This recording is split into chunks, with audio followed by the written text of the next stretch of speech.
अस्सलाम वालेकुम स्टूडेंट्स, कैसे हैं आप सब। उम्मीद है आप सब खैरियत से होंगे। आज आपका जो लेक्चर है ये पिप्स के ऊपर है। आसान लेक्चर है आपका, इंशाल्लाह आपको अच्छे से समझ आ जाएगी। मैं आसान अल्फाज में आपको बताने की कोशिश करूँगा ताकि आप अच्छे से समझ सकें और अपने प्रॉफिट और लॉस को पिप्स में काउंट कर सकें कि मैंने कितने पिप्स का प्रॉफिट किया, कितने पिप्स का लॉस किया। अब ये बात बहुत सुनने को मिलेंगी, आज इतने पिप्स का प्रॉफिट हो गया। जो ट्रेडर हैं, ट्रेडिंग करते हैं, वो आपको ये नहीं बताते कि मैंने आज $10 का प्रॉफिट किया, $20 का किया। वो आपको बताते हैं कि आज मैंने इतने पिप्स उठाए हैं, ठीक है।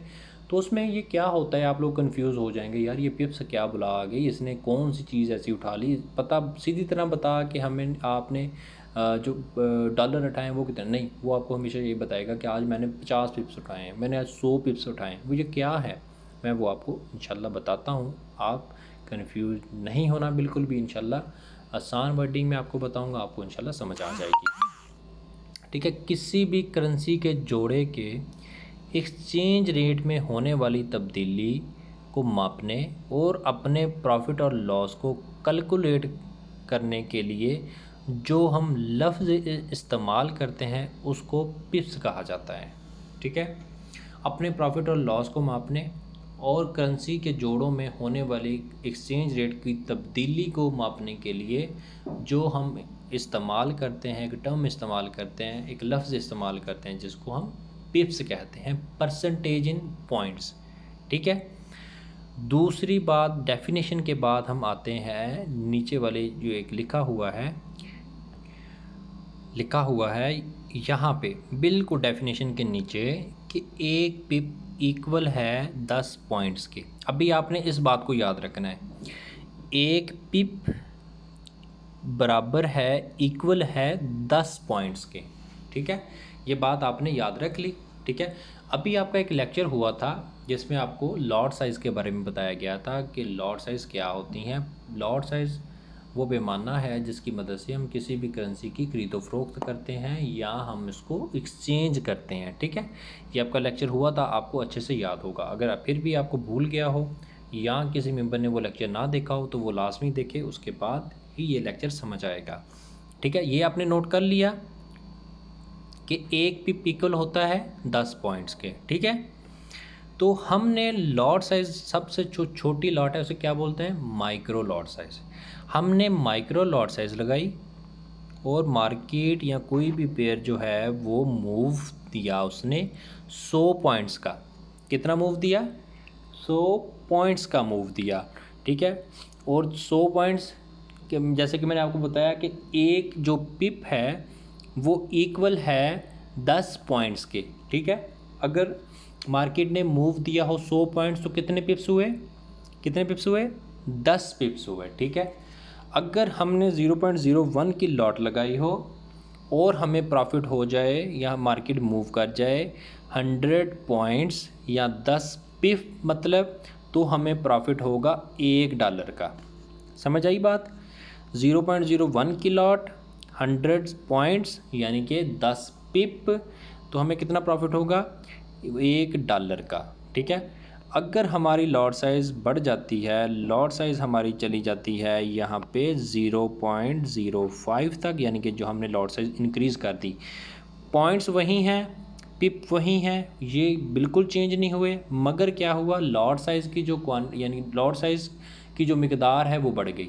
क्या हुआ, मिकदार बढ़ गई, एक थी फिर उसकी 5 गुना हो गई।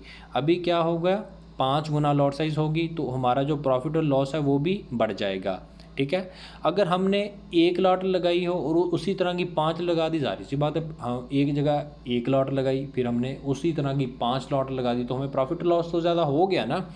इसी तरह अगर हम एक ही लॉट 0.05 की लगा देते हैं और मार्केट या कोई पेयर मूव कर जाता है 100 पॉइंट्स, तो हमें कितना प्रॉफिट होना चाहिए, $5 का, ठीक है। 5 गुना बड़ी लॉट लगाई, ठीक है, हमें पिप्स वहीं रहे, पॉइंट्स वहीं रहे, हमें प्रॉफिट हो गया $5 का, ठीक है।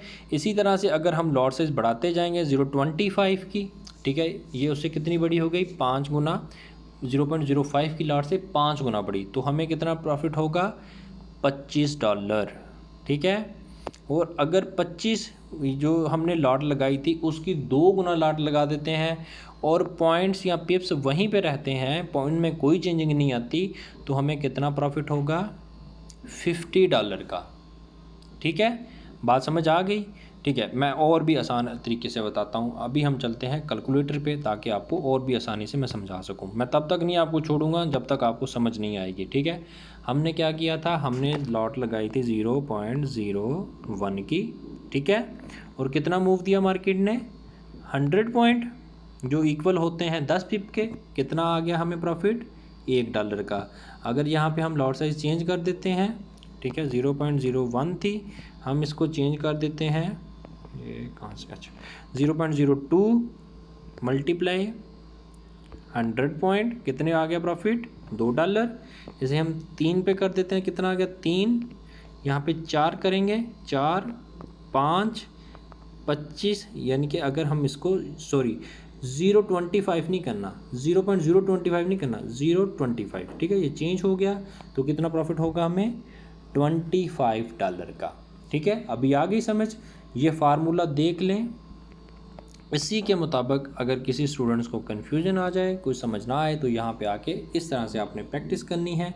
पॉइंट्स वही हैं। मैं आपको और भी चीज़ बता दूँ, आपने ये नहीं करने लग जाना कि यहाँ पे आपने तो 10 पिप लिखा था, 10 पिप इक्वल होते हैं, आप 10 पिप लिखेंगे तो 0.01 बनेगा। 10 पिप इक्वल होते हैं 100 पॉइंट्स के। ठीक है, $1।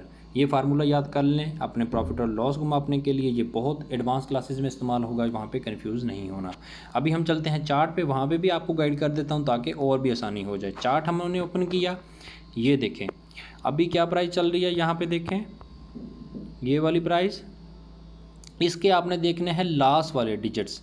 ठीक है, अभी क्या प्राइस चल रही है? 1.10850। अगर ये 1.10, ये आप तीन लास्ट वाले देखें, आप बाकी को छोड़ दें, ये है ही नहीं, आप ये समझे ये है ही नहीं। ठीक है, ये है ही नहीं, आपने लास्ट वाले डिजिट्स को देखना है। ठीक है, 864 865 चल रहा है। अगर ये 965 पे चला जाता है, ठीक है, यानी कि ये चला जाता है कहाँ पे? 965 पे, इस एरिया में, यहाँ से ये मूव कर जाता है और मूव करते करते ये मूव दे जाता है यहाँ तक। ये यहाँ तक अगर मूव देगा 965 से, यानी कि 870 से ये मूव दे गया 970 पे, तो कितने पॉइंट्स की मूवमेंट हो गई? 100 पॉइंट्स की। और आपकी मतलब के 10 पिप की, हर एक पिप इक्वल होता है 10 पॉइंट्स के। ठीक है, और आपने 0.01 की यहाँ से लॉट लगाई होती, बाय किया होता, यहाँ तक आपको $1 का प्रॉफिट हो जाना था। अगर आपने 0.02 का किया होता तो कितना हो जाना था? $2। ठीक है, ये आपकी सिंपल सी असाइनमेंट है। कुछ भी समझ ना आए तो मुझसे लाजमी पूछ लीजिएगा, एडमिन से पूछ लीजिएगा, इंशाल्लाह आपको गाइड कर देंगे। अपना ख्याल रखें, एक्टिव रहें, सीखते रहें। अल्लाह पाक आप सबको कामयाब करे।